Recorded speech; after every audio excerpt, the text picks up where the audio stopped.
বিসমিল্লাহির রহমানির রহিম। এই ভিডিও দেখছেন কিয়ম কোরআনিক মেসেজ ইউটিউব চ্যানেল থেকে। প্রিয় দর্শক শ্রোতা ভাই বোনেরা, আশা করি আপনারা ভালো আছেন। সকলকে সালাম জানাচ্ছি, সালামুন আলাইকুম। আজকের প্রসঙ্গ, অজান্তে মানুষ যেভাবে আল্লাহর অবাধ্য হচ্ছে। গুরুত্বপূর্ণ বিষয়। এই বিশ্ব ব্রহ্মাণ্ডের মালিক আল্লাহ, আর তার অবাধ্য যদি আমরা হয়ে যাই, এই মালিকের অবাধ্য যদি হই, বিপদ আমাদের সামনে। সে বিষয়ে আলোচনা করছি। আমরা জানি না, অজান্তে অবাধ্য হচ্ছে। এই বিষয়টা মানুষের কাছে প্রকাশ করা আজকের মেসেজ হিসাবে আপনাদের প্রতি আলোচনা। সূরা নেসার 87 নম্বর আয়াত। শুধু তাই নয়, অসংখ্য আয়াতে আল্লাহ বলছেন যে আল্লাহর হুকুম বিধান মানতে হবে। এটাই প্রমাণ। আল্লাহ প্রমাণ দিয়েছেন যে কোরআনই শুধু মানতে হবে, আল্লাহর বিধানই শুধু মানতে হবে। এর মধ্যে সূরা নেসার 87 নম্বর আয়াতটাকে আমি বলছি। আল্লাহ বলছেন যে আল্লাহ ছাড়া কোনো উপাস্যই নেই। ইনি সমবেত করবেন সেই কিয়ামতের দিন সকলকে, তার কোনো সন্দেহ নেই। আল্লাহ বলছেন যে আল্লাহর চেয়ে সত্যবাদী কে আল্লাহর চেয়ে বেশি সত্য কথা বলে। আল্লাহ এখানে আল্লাহ যে সত্য এবং আল্লাহর নির্দেশনা যে সত্য তা প্রমাণ করেছেন। বাবা, আপনারা যারা শুনছেন, সুতরাং এখানে স্পষ্ট এই আয়াতে যে আল্লাহর বিধানই মানতে হবে, আল্লাহর কোরআনই মানতে হবে।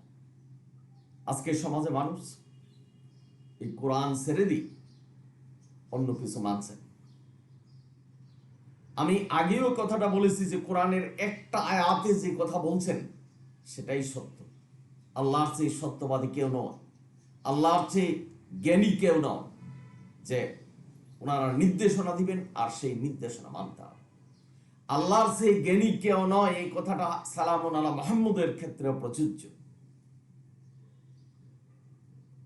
সুতরাং সালামুন আলা মুহাম্মদ কোনো নির্দেশনা দিতে পারে না, কোনো হুকুম বিধান দিতে পারে না, বা কোনো হাদিস রচনা করতে পারে না।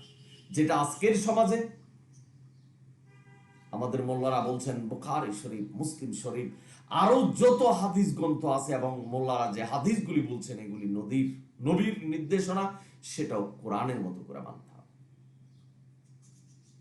কতটা বিপদের দিকে এবং কতটা ক্ষতিগ্রস্ত আমরা হচ্ছি আমরা কিন্তু জানছি না। অজান্তে আমরা আল্লাহর অবাধ্য হচ্ছি।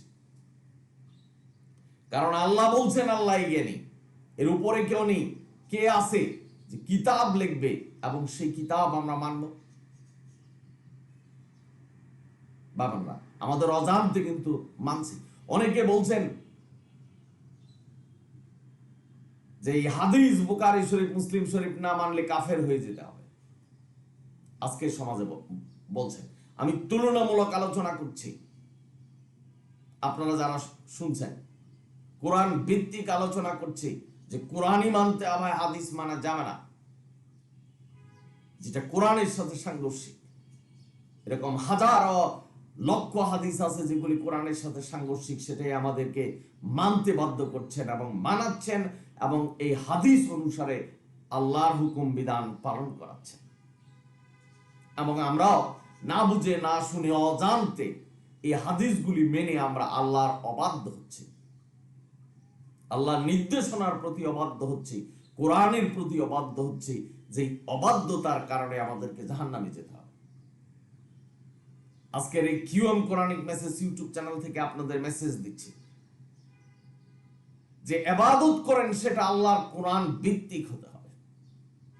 হজ, যাকাত, নামাজ, রোজা যা কিছু বলেন সবকিছু কোরআন ভিত্তিক হতে হবে। আমাদেরকে যাচাই করতে হবে যে আমরা যে ইবাদতগুলি করছি সেটা কি কোরআন ভিত্তিক হচ্ছে কিনা। কারণ আল্লাহ বলছেন আল্লাহ ছাড়া কোনো উপাস্য নেই, কোনো উপাস্য নেই, রক্ষা নেই, ক্ষমা নেই, মাপ নেই, শান্তি, সুখ, শান্তি কিছুই নেই আল্লাহ ব্যতীত, কেউ দিতে পারবে না। আজকে সমাজে মাজারে গিয়ে কান্নাকাটি করে কামনা করছেন তার জীবনের জন্য, সন্তানের জন্য। আল্লাহ বলছেন কোরআন থেকে বিভাজিত হয় না, মানুষ বিভাজিত হয়ে তাদের নিজস্ব বানানো হুকুম বিধানের প্রতি ইবাদত করছেন, সেটাকে অনুসরণ করছেন। আল্লাহ যে প্রজ্ঞা দিয়েছেন, জ্ঞান দিয়েছেন এবং প্রজ্ঞার কিতাব সেই কোরআন আমাদের সামনে দিয়েছেন, সেটাকে অবজ্ঞা করছে, অবহেলা করছে এবং অসম্মান করছে। আল্লাহ সূরা বাকারার 42 নম্বর আয়াতে বলছেন সত্যকে মিথ্যার সাথে মিশ্রিত করো না। আল্লাহ কোরআনে বলছেন কোরআন সত্য, আল্লাহ সত্য, আল্লাহর উপরে কেউ নেই, আল্লাহর হুকুম বিধানের উপরে কেউ নেই যে হুকুম বিধান দিবেন।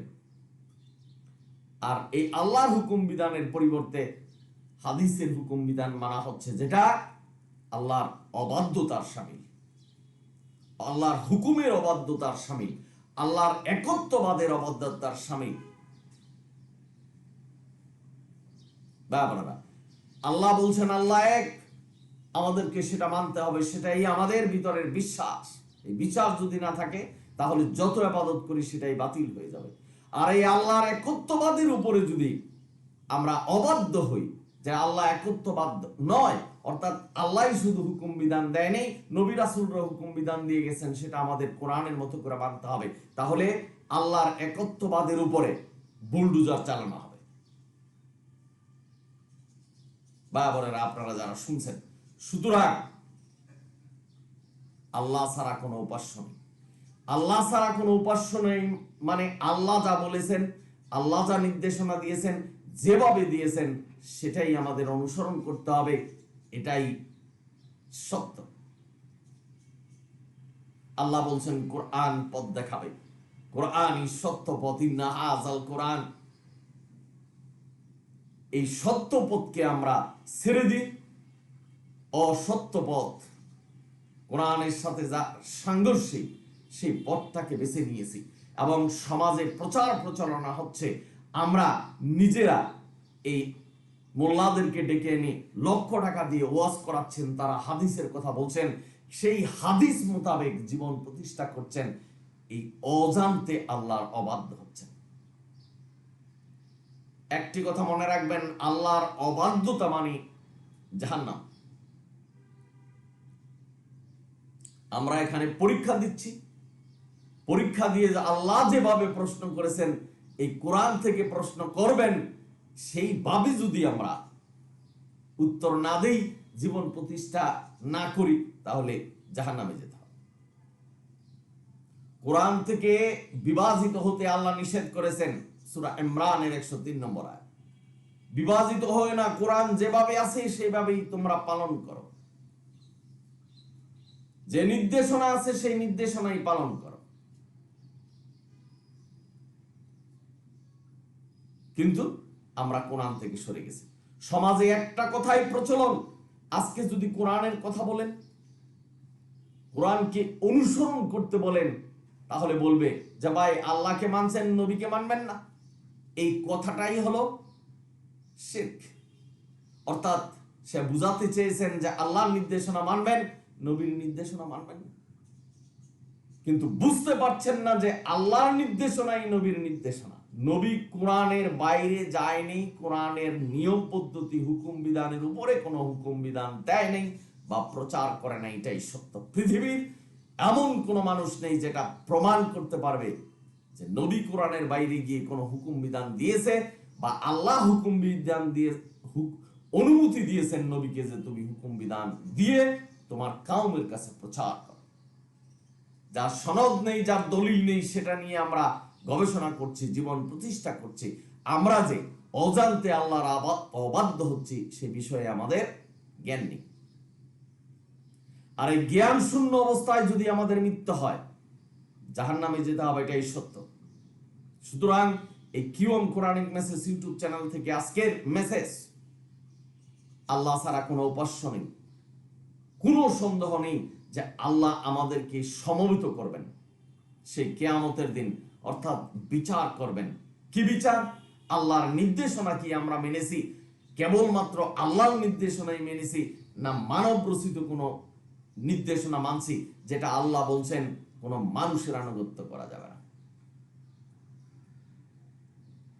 নবী রাসূলরা মানুষ ছিলেন, নবী যা বলে গেছেন সেটা কোরআন, নবী রাসূলরা যা বলে গেছেন, যার যার কাছে যে কিতাব এসেছেন সেই কিতাব, তারা বাইরে যায়নি। একটি কথা মনে রাখবেন, নবীকে বলছেন আল্লাহ যে তোমার জীবন দমনি কেটে ফেলা হবে তুমি যদি কোরআনের বাইরে যাও। সূরা হাক্কা ৪৪ থেকে ৪৭ নম্বর আয়াত। তাহলে নবী কোরআনের বাইরে যায় নাই, এটাই সত্য, দুনিয়াতে তার জীবন দমনি কাটা হয়। তার মানে নবী কোরআনের পথে ছিলেন। সুতরাং নবীকে যদি অনুসরণ করেন তাহলে আমাদের কেবলমাত্র কোরআন অনুসরণ করতে হবে, কোরআনের বাইরে কোনো হুকুম বিধান মানা যাবে না, এটাই সত্য। যদি আমরা মানি তাহলে পথভ্রষ্ট হব। এই ব্যাপারটাই আমি বুঝাতে চেয়েছি যে অজান্তে আমরা জানি না, আমাদের বুঝার ক্ষমতা হয় নাই, কিন্তু আমরা আল্লাহর অবাধ্য হচ্ছি। অর্থাৎ আল্লাহর কেবলমাত্র কোরআন অনুসরণ না করে হাদিস অনুসরণ করে আল্লাহর অবাধ্য হচ্ছি। আশা করি বুঝতে পেরেছেন। আপনারা সকলেই ভালো থাকুন, সুন্দর থাকুন, কোরআনের পথে থাকুন, জীবনকে কোরআন দ্বারা প্রতিষ্ঠা করুন, নিজেকে যাচাই করুন, পরীক্ষা করুন যে আমি কোরআনের পথে আছি না কোরআনের বাইরে চলে যাচ্ছি। যদি কোরআনের বাইরে চলে যায় আপনি ডিসকোয়ালিফাই হবেন, আপনি বিচারে হেরে যাবেন আর জাহান্নামে যেতে হবে, এটাই সত্য। যদি ভিডিও ভালো লাগে সাবস্ক্রাইব এবং শেয়ার করবেন। আলহামদুলিল্লাহি রাব্বিল আলামিন। সালামুন আলাইকুম।